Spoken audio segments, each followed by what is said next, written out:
เมื่อเราก็เจ็บคน เลยเฮ็ดเฮาเฮ็ดส่วนมันต้นบ่ จ้ะ มักเลื่อยบ่ ยากนะ ตะกี้เลี้ยงอยู่แม่นบ่ อืม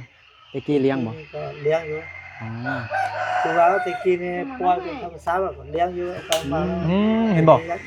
นี่ตัวนี้2ล้าน2แสนหรือว่าประมาณ3,000 กว่าบาท ราคาเมี่ยงก็ดีนี่มั้ง เนาะ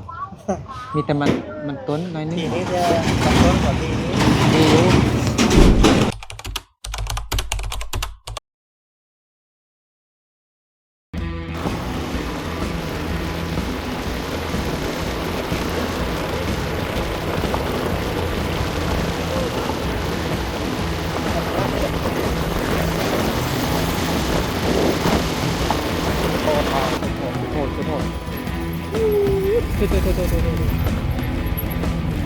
โทษโอ้โหทางสุดโหดพี่น้องโอ้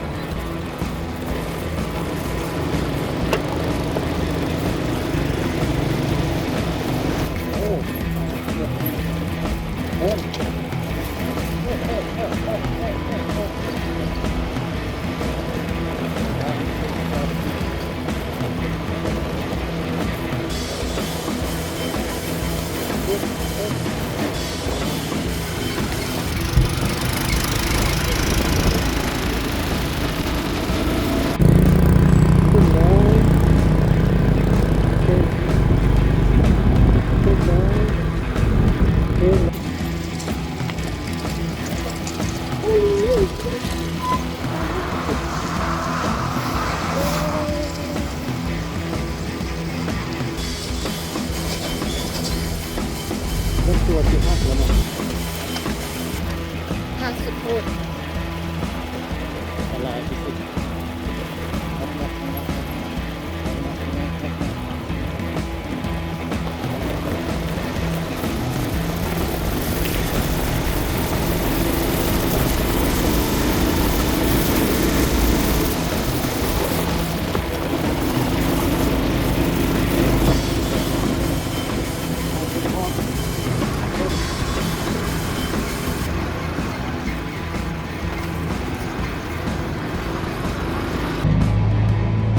เอาครับสบายดีพี่น้องเบิร์ดสุขูสู่คนเด้อยินดีต้อนรับเข้าสู่ซ่อง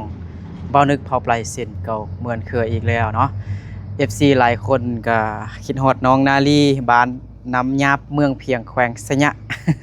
มื้อนี้เบานึกกับซาวลีเดินทางมาไกลแห่งทางสุดโหดทุกคนเนาะตอนนี้ก็มาฮอดบ้านน้ำยาบแล้วเนาะจากบ้านของซาวลีมาบ้านน้ำยาบนี่ก็ระยะทางก็30 กว่าโลพี่น้องเนาะขี้ฝุ่นเต็มเมื่อกี้ดอนหมดแล้วนี่นะขี้ฝุ่นแต่ว่าบ่นึกปัดออกหมดแล้วเนาะขี้ฝุ่นโอเคเดี๋ยวเราไปหาหึ แถวสิโมกัน เอาชิ้นหมูเนาะซื้อชิ้นหมูผู้ใหญ่เพิ่นซื้อให้ซื้ออันมันยังฝากน้องเอาบ่สบายดีซาวลีเด้อไป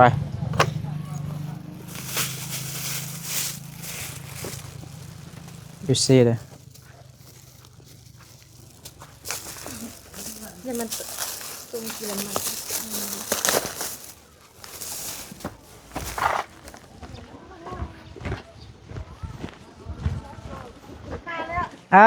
สบายดีสบายดีน้องนาลีสบายดีแม่เด้อพ่อเด้อพ่ออยู่เฮือนเอาไอซื้อของกินแล้วก็เอลซีมาฝาก เลย อ่ะ ขอบใจ โดยพ่อสบายดีโดยสบายดีเด้อเด้อโดยแม่เห็นยังน่ะลมโทรศัพท์บ่ ลงโทรศัพท์ มื้อเช้าเห็นยังกินน่ะนาลี บ่ได้กินบ่ได้กินข้าว ไก่ บ่มีหยังกินบ่นะพ่อ แบบว่าอยู่ที่ไปเบี้ยเราอยากกิน อ๋อคันเฮ็ดเวียกจึงยักเขาแม่นกินเขาแม่นบ่อ๋อ จีไปเบี้ยเรากินเขา อ่า ไม่จะค่อยไป สิไปยังมื้อนี้น่ะ ไม่ได้ไป บ่ได้ไปบ่อ๋ออ่าไอ้บ่ได้ซื้อเครื่องหอมมาซ้ำซื้อแต่ชิ้นหมูมาผู้ใหญ่เพิ่นฝากเงินให้ซื้อของกินมาฝากน้องนาลีแม่ลมโทรศัพท์บ่โอ้ยจีสิเฮ็ดกินบ่บ่อัน ฮะ เหนียวเฮ็ดเหนียว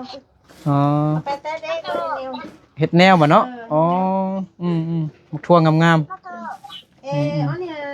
นาลีอันเนี้ยบลอ ๆให้ลมบลอจิให้ลมมงให้ลมมงน่ะจิเป้าเออ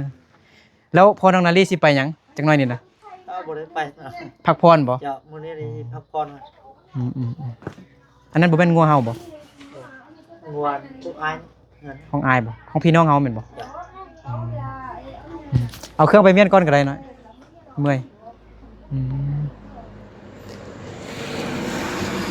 เพิ่นคิดฮอดน้องนาลีคิดฮอดลูกสาวอีพ่อให้มาหานาลีเด้อว่าซั่นมาทายนาลีก็คิดฮอด FC คิดฮอดว่าซั่นมาทางยากเนาะคิดว่าเขาแป้งหมดแล้ว เขาก็แปลงอยู่แต่คิวคนไล่หมด ขี้ฝุ่นโอ้เมื่อกี้ดอนหมดได้ปัดทิมเอาคิดนี่มากก่อนผู้ใดอยู่ในน่ะ น้อง น้องทรายบ่ โดย หน้าบ่เมื่อคืนมานั่งลิ้นนี่ก่อนใส่น้องทรายมาดูเอาขนมมาเต็มทุ่งนี่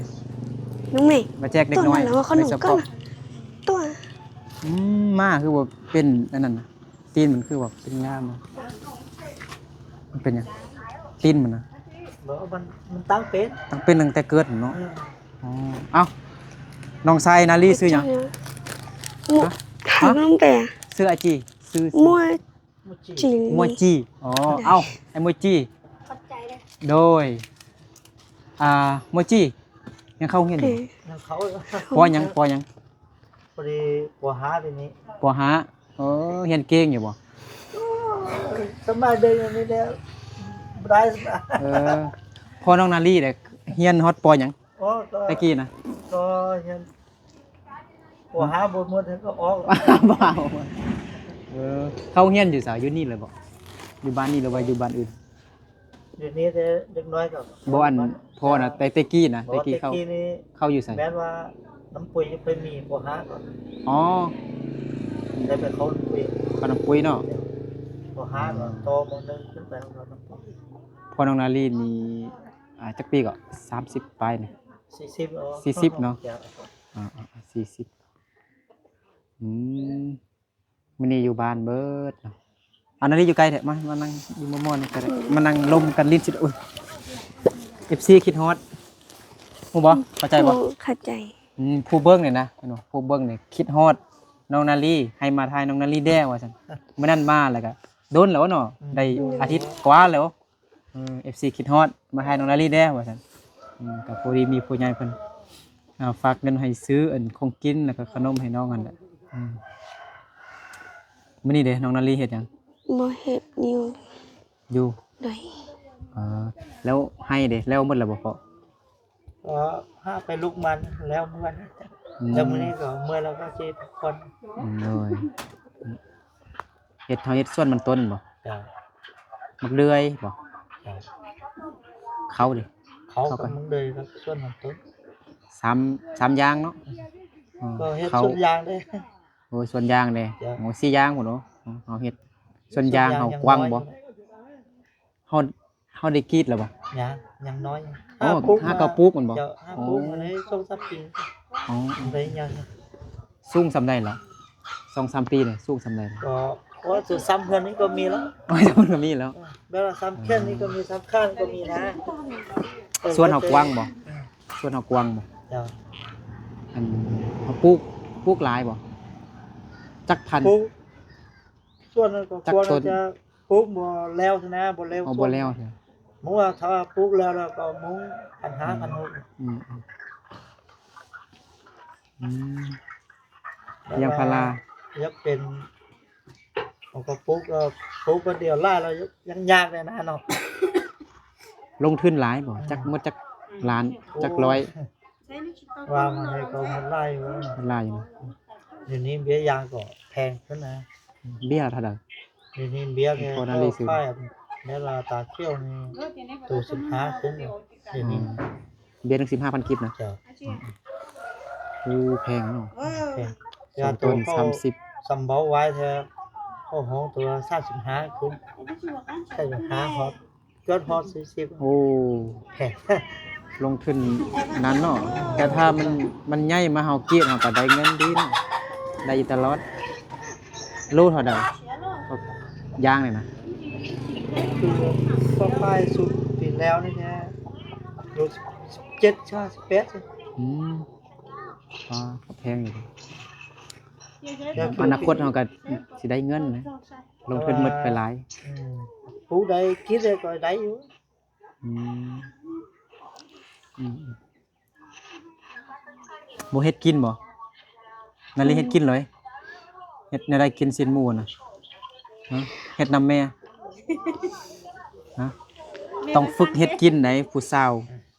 เวลาเอามีผัวนี่ต้องเฮ็ดกินให้ผัวอ่าคือแม่น้องนี่เฮ็ดกินให้พ่อเห็นบ่น้องคือกันเอาผัวมาเฮ็ดกินให้ผัวผัวไปหาเงิน ก็ซ่อนให้เฮ็ดตลอด เฮ็ดอยู่เนาะแม่นบ่แต่บ่เก่งเทื่อแม่นบ่เฮ็ดอยู่แต่บ่เก่งเทื่องามบ่ งานแล้ว งาม เห็นลูกบ่ดำบ่ FC ว่าลูกนี่ดำครึ่งเนาะอืมมาหาน้องนาลีบ่ธรรมดาเลยเส้นทางสุดโหดทุกคนเนาะขี่ฝุ่นบางบอนมันก็เป็นคุมเป็นลุ่มไปรถลากกะหลายรถต่างมักโม่มันต้นมันสำปะหลังก็ถูกบ้านน้ำหยาบธรรมดาตะกี้เคยไปเรียนอยู่เวียดนามแหละมาทางนี้เนาะลูกเวียงมาเราอยู่บ่อนนี้แหละมันมีทางกดโค้งลายหั่นเนาะแล้วเมารถอยู่บ่อนนี้แหละอยู่เขตน้ำหยาบบ้านน้องนาลีเนี่ยมันมีทางโค้งหลายเนาะเขาขี่รถตู้แล้วมันกดโค้งไปมานั่งทางหน้าแต่บ่เมานั่งทางหน้าเมารถ ทางคงไล่ก็เฮ็ดบ้านเฮานี่ แม่น น้ำ โค้งง่ายเหรอกดโค้งคืองูลอยน้ำนาลีมีงัวจักตัวน่ะ บ่มีจับตัว อ๋อบ่ได้เลี้ยงงัวบ่ เลย มีเวลาบ่ ส่วนเลี้ยงก็บ่เลี้ยง อ๋อ ยังเลี้ยงยากนะ ตะกี้เลี้ยงอยู่แม่นบ่ตะกี้เลี้ยงบ่ ก็เลี้ยงอยู่ อ๋อ คือว่าตะกี้นี่ปล่อยเป็นธรรมชาติแบบเลี้ยงอยู่ตอนมาเดี๋ยวนี้ยักแม้ว่าดินเฮาน้อยแล้วเนาะ ดินน้อย ดินเฮาน้อยแล้วก็มีส่วนยางแล้วก็ให้ออกหมดเลี้ยง ไข่งัวซื้อเบียร์ยางพาราปลูก อนาคตเฮาก็สิได้เงินคืนหมดแหละหายางเฮาเหยามาเก็บยางขายน้องนาลีก็สิได้ขับรถรีโวแล้ว ขับรถใหญ่แหละ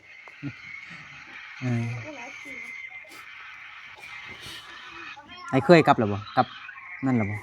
กลับบ้านน้ำเฮียแล้วบ่ กลับแล้ว เดี๋ยวคุณก็ครับ พุ่นนึงน่ะ มื้อนั้นมาช่วยเลี้ยง ซื้อ เลี้ยงแล้ว แล้วล่ะเนาะเฮ็ดเงินแล้วล่ะเนาะ ก็ ถ้าสมมุตินาลีเนี่ยเอาผัวนี่สิอยู่ไสหรือบ่อยู่นำผัวถ้าสมมุติเอาผัวนี่ ส่วนแรกก็ไปอยู่น้ำพ่วง นำผัวเนาะเลยสูงเนาะแม่นบ่ คนมุงเขาต้องอยู่นำผัว แม่น ถ้าแม่นละลุ่มนี่ต้องสมมุติ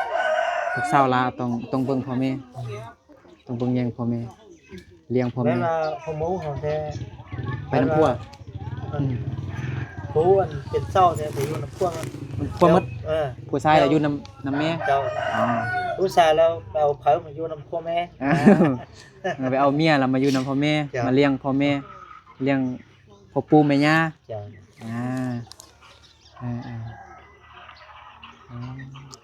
นาลีสิมานผู้บ่าวทางใดเนาะพอน้องนาลีสิมานลูกเคยอยู่ทางใดเนาะ อายุยังน้อยอยู่เนาะ14 ปีเนาะ อายุยังน้อยอายุถึงเลย 8 ปีก่อนเนาะ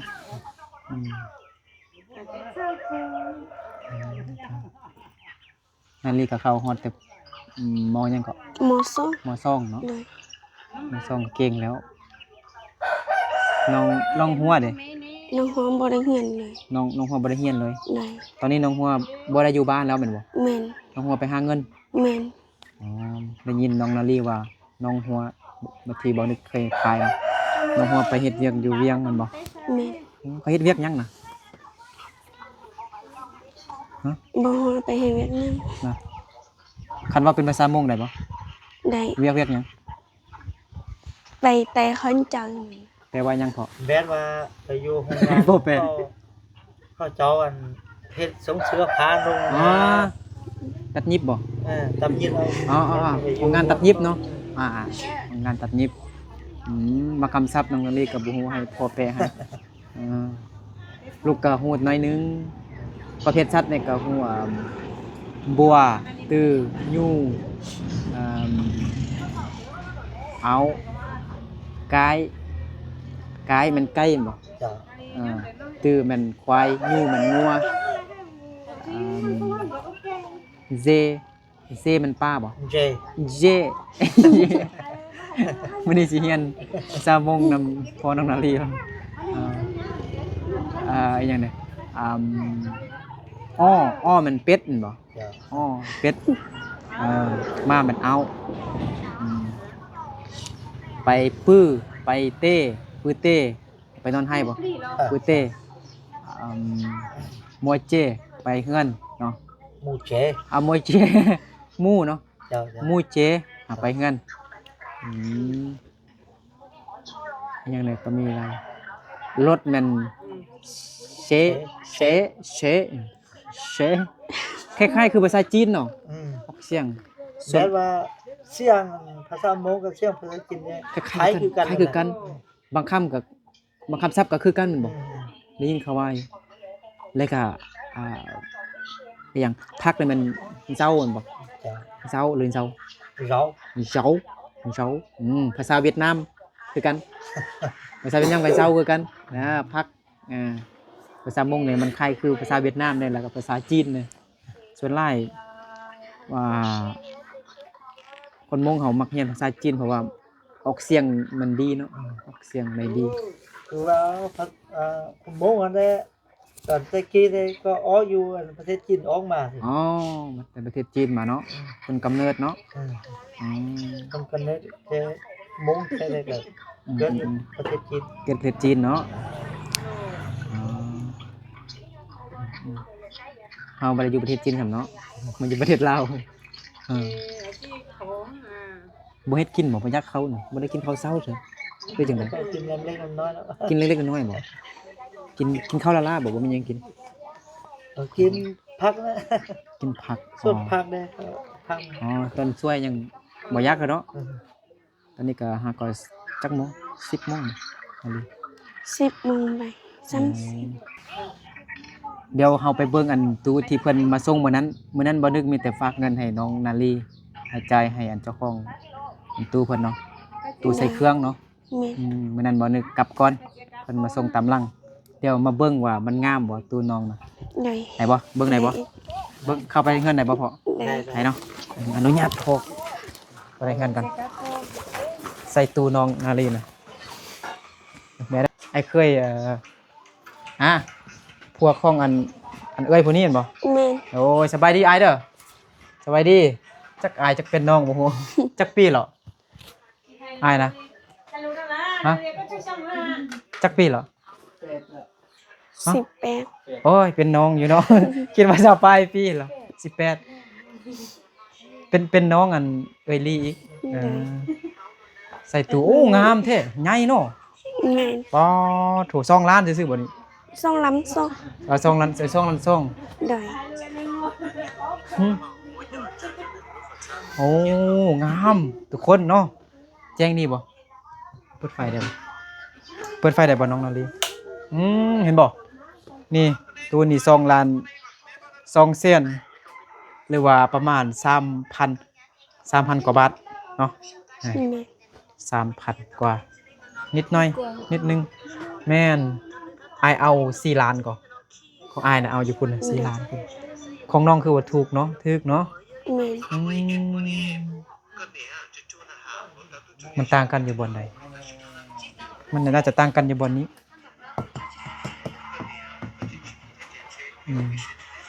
ว่ามีแว่นแยงงามเนาะ แม่น เครื่องมันยังก็เก็บไว้นี่หมดเนาะ ได้ เอ้านาลีก็ยังบ่มีอันผ้าเสื้อเถอะบ่ บ่มี บ่มี ได้ เออ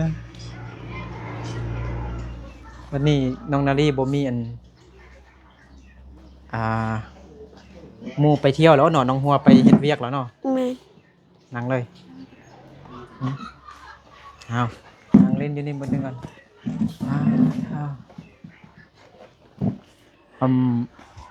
น้องนาลีเฮ็ดส่วนมันต้นได้จักล้านได้เงินจักล้าน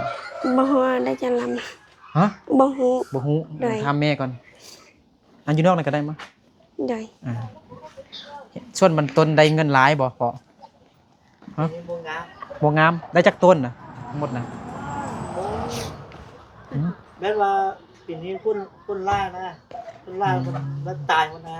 โดย หลายไร่ แม่นางยิ้มอยู่นี่ไอ้เคย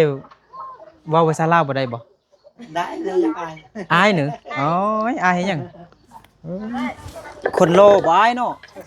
อายุ18ปีเนาะฮะเนี่ยตั้งน้องบ่โอ้ยตั้งนี่ ไป อย่ามัน18ปียังเป็นน้องเอยลี่อยู่เอยลี่23ปีเหรอลูกมัน26 27มีลูกจักคนเหรอมีหล้านจักคนยังบ่มีดอกโอ้หักก็ถือพาเนาะอันนี้สิเท่าแล้วนี่2คนยังบ่เอาลูกแต่บ่มีลูกอย่านั้นหาเงินก่อนอย่าบ่มีเงินซื้อน้ำนมให้ลูก บอก ซื้อขนม ได้ ถ้าเงินได้เงินได้ มื้อนี้บ่ไปโรงเรียนบ่มวยชีน ถ้ามาแล้วพอถ้าว่าเลี้ยงบ่มาว่าอาจารย์ก็จะมา ตั้งใจเรียนเด้อสิจบแต่ป .5 ติบ่เข้ามัธยมบ่ม .1 ม .2 ม .3 ม .4 หรือว่าให้ฮอดแต่ป .5 บ่เรียนพอ ผู้อายคนนี้ก็มซ่องปีนี้น้ำปุ้ยนี่ เขาอยู่น้ำปุ้ยบ่ อย่าง ตอนนี้ยังอยู่น้ำปุ้ยบ่เขาเรียนอยู่เนาะบ่ได้กลับเนาะวันศุกร์ตอนใดจังกลับนี่บ่ ครับ นอนอยู่พุ่นเลยคือเป็นอายๆล่ะเนาะบ่ คือผู้ใหญ่ล่ะ8ปีผู้ใดเป็นลูกเคยพ่อน้องนาลีต้องมั่นได้เนาะ ต้องขยันเฮ็ดเวียกเลยซั่นน่ะอยู่บ่ได้เลยเวียกหลายไปกรีดยางแน่เฮ็ดส่วนมันต้นเฮ็ดให้ปลูกเขาบ่เฮ็ดขิงบ่ส่วนขิงปีนี้เขาว่าขิงนี่ราคาน้อย ก็ 2,000 บาท ได้ยิน 3,000 เข้ามาราคาดี แล้วก็เขาบางอันบริษัทเขาก็งดซื้อหั่นน่ะบ่ซื้อเลยซั่นปีกายนี่เขาว่าราคาหลายแพงอยู่ ก็ปีนี้เนี่ยราคาเนี่ยก็บ่ดีนะ เนาะมีแต่มันต้นน้อยนิ ปี ด นี้เนี่ยมันต้นกว่าปีนี้ ดีอยู่เอาได้จักต้นน่ะพ่อ มง30ต้นแล้ว 3-4 ต้น จะบ่ไล่ อ๋อเลยกะมักเดือยเนาะ จ้ะ มักเดือยได้จักต้นมักเดือยได้จักเป่า ไปมา4ต้น 4 ต้นบ่อ๋อเขาเด็ก เขาก็ปีนี้ก็บ่ได้ เขา ไล่ จักเป่าเขาจักเป่าปีนี้ ปีนี้ไรต้นปลายบ่ เป็นไปได้หลายแล้วเด้ม คือกูปีเนี่ยมง3ต้น50ต้นก็มี อ๋อ อย่าปีนี้คือวาน ดินบ่งามบ่ ลูกก็ให้ลูกเก่าดินงามแล้วเขาบ่งามนะ เอาเฮ็ดให้ลกบ่ทางบนเก่าเนาะ จ้ะ อื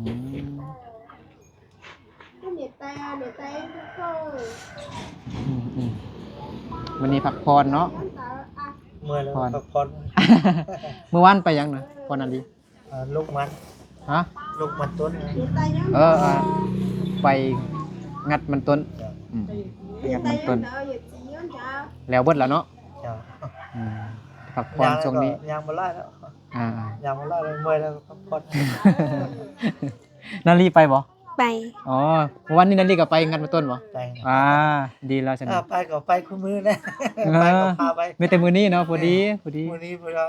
เมื่อยแล้วพักผ่อนแล้ว เราพอกันต้องเฮ็ดเวียกช่วยพ่อแม่เลย โดย ว่ามันอยู่ลิ้นในโทรศัพท์บ่ได้เด้พอเอาไม้เซสใส่เลย หูฟังความ ไป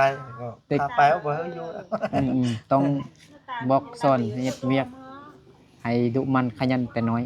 แต่บ่ต้องยกหนักหลายเด้อพวกแม่ยิ่งบ่ต้องยกหนักหลาย โดย มีหลายคนแล้วที่ยกหนักแล้วมดลูกย้อนน่ะ ผู้หญิงเนี่ยมีแต่ไปยกเป็นกองแล้วตัด เป็นกองน้อย เป่า ๆ ซะ บ่ต้องให้เขายกหลาย แม่นงัดก็มีแต่ผู้ชายเขาก็ยกขึ้นรถผู้ชาย อืม ยิงเลยมีแต่ไปตับหลานออก เฮ็ดอันเบาๆหั่นนะบ่ต้องเฮ็ดหนักหลายคนแล้วเจ็บท้องแล้วป่วยไปฮอดโรงหมอ150เตียงยังบ่ดีก็เป็นมาเสียโรงพยาบาล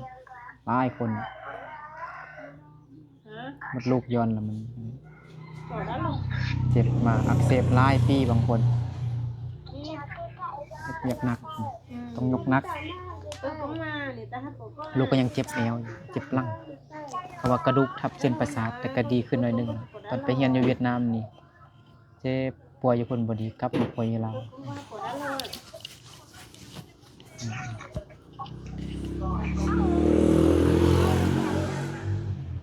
แม่ล้มผู้ใดอยู่นะ ผู้ ผู้อยู่อันน้ำเฮียบ่อ๋อ เพื่อนน้องนาลีน้องพี่ คิดฮอดกันแหละก็โทรหาอันบ่ เดี๋ยว อ๋ออีกบ่ดนนาลีเอาผัวแล้วก็นาลีไปอยู่น้ำผัวก็คิดฮอดนาลีแล้วบัดนี้เนาะ แม่ อ่าแล้วผู้ใดอยู่เฮือนนี้อนาคตนะต้องแม่นผู้นี้บ่ ก็ต้องผู้ชายนะผู้หนึง สองคนบางคนมงอันนี้บางครอบครัวนี่เอาลูกเคยมาอยู่นำ2เคยก็เนาะอยู่นำเฮียก็มีเด้ฮู้อันอยู่บ้านไม่เฮียหลายๆหั่นนะซื้อหยังเนาะแม่นอยู่แต่ว่าพ่อบ่ฮู้เนาะว่าเด็กน้อยซื้อน้ำฝนบ่มีอันกกไม่เฮียหลายๆหั่น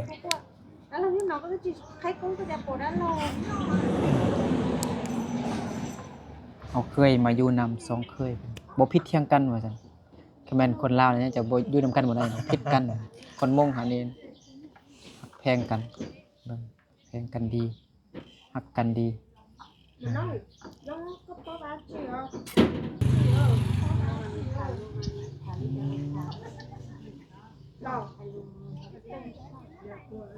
อนาคตบ่อยากไปเฮ็ดงานอยู่ไทยบ่นาลี อยากไป มีแต่ร่มน้ำพ่อบ่ได้ร่มน้ำนาลีเด้ นาลีก็บ่คือบ่ถามอ้ายเด้ถามหยังก็ได้เอ้า โดย ลองฝึกเว้าภาษาลาวหลายๆอนาคตนี่บางทีได้พวกคนเราลุ่มเนาะต้องให้ลุ่มเราหลายๆเลย แม่น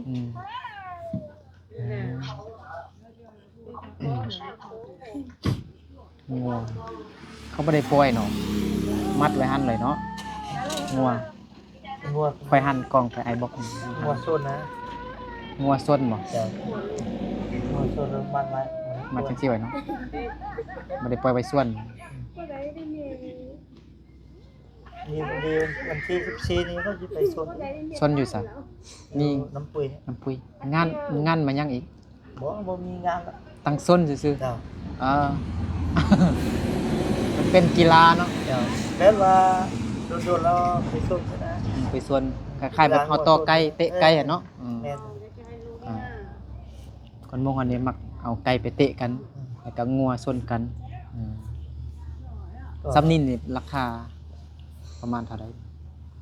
สำนี้ถ้าแม้ว่า ถ้าสมมุติค่ายนะ ตอน ที่พ่อนาลีเคยเห็นมาเขาขาย เป็น ประมาณ หัวซุนเนี่ยถ้าตู้ซุนดีเนี่ย4-50เข้าบ่ค่ายก็ยังมีอยู่บ่แต่หัวตลาดเนี่ยเดี๋ยวนี้ได้มองว่า15-57ลงมา อ๋อ15 16 17ล้านเนาะอ๋อถ้าเป็นงวดธรรมดา แบบว่าหัวธรรมดาหัวค่ายออกตลาดก็มองแต่ถ้าหัวซุนเนี่ยราคาแพงหน่อยเนาะแบบว่าคือเราไปซื้อไก่ตีหรือว่าไก่ลัดทั่วไปได้เนาะ แม่น มันมีตำนานนะ อ่า ย่างหัวอายตัวนี้เป็นคนดี ๆคนดีเนาะ ครับ ชนะตลอดเนาะ บ่เคยแพ้มาจักตัวเด้อ บ่เคยแพ้เถอะเนาะ ครับ โอ้สุดยอดได้เงินแม่นบ่จนกัน แล้วก็จริงตามผู้ที่ยงวัวมาชนนะ อืม ถ้าว่าคือว่าเนาะก็บางคนเนี่ยก็ชนเนี่ยคือว่านี่ชนยักชนออกคาตัญญาคายังไงเดินนะเนาะแล้วบางคนก็เป็นคนรักก็มี ได้ตังค์เบียร์มีแต่ตัดหญ้าให้มันกินเนาะฟักๆให้มันกินกัน อยู่นี่ก็จักบ้านแล้วใส่จัก ปันใส่จักรเนาะอ๋อเดี๋ยวนี้มีจักรเราก็ซื้อจักรอันนั้นมาตัดมาฟันเมื่อยบ่ไปงานมันต้นนาลีเมื่อย เลย เงินอะไรใครแตกกันบ่ เว้ย เราเฮ็ดอันนั้นจึงได้เงินเนาะอยู่ละล่าบ่ได้เงินต้องเฮ็ดเวียกหนักเบาเอาสู้นะ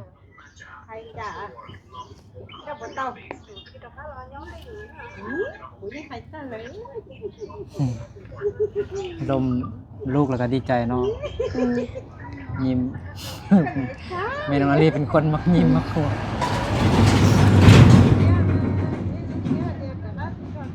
อันนี้ก็ลงเอ้ยแม่น้องนาลีเนี่ย แล้วร่วมกันนี่เว้าร้อนเรื่องหยังนี่แบบคือร่วมกันโดนแท้ พอนี่แท้โดนลงต่างหากผู้หนึงแล้ว คือลมคนอยู่ต่างประเทศมายังไงในลมโดนถ้ามันคนลาวแต่มีเวียกจำเป็นให้จังโทรหาแป๊บเดียวแล้วก็คือแม่น้องอาลีลม คือลมเหมือนพี่น้องอยู่ต่างประเทศบ่อีหยังกันนะโดน เรียกเนี่ยเราลงเพิ่งถ้ามีเรียกแล้วก็คือว่าบ่ลงเพิ่ง อ่าลมกันลิ้นสิเนาะอ่า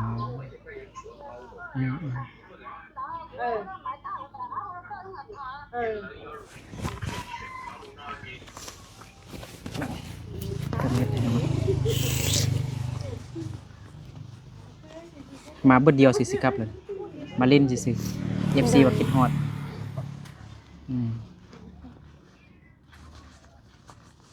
เน็ตยังบ่ อันนี้คือจิ๋วเนาะเอาจุ่มหน่อยเหรอ จิอวยเซา โอ้ยเนาะ อวยเซาอวนอ โอ้ยไปหน่อย อ้าวเติมบัตรเงินผู้ใหญ่เพิ่นเด้อ ขอบใจเด้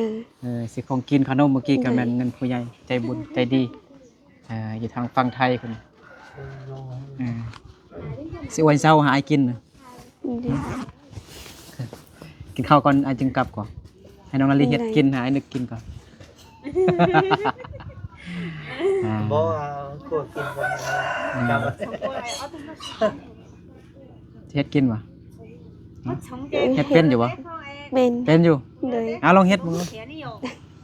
เฮ็ด บ่ไว้จู้ใช่มั้ย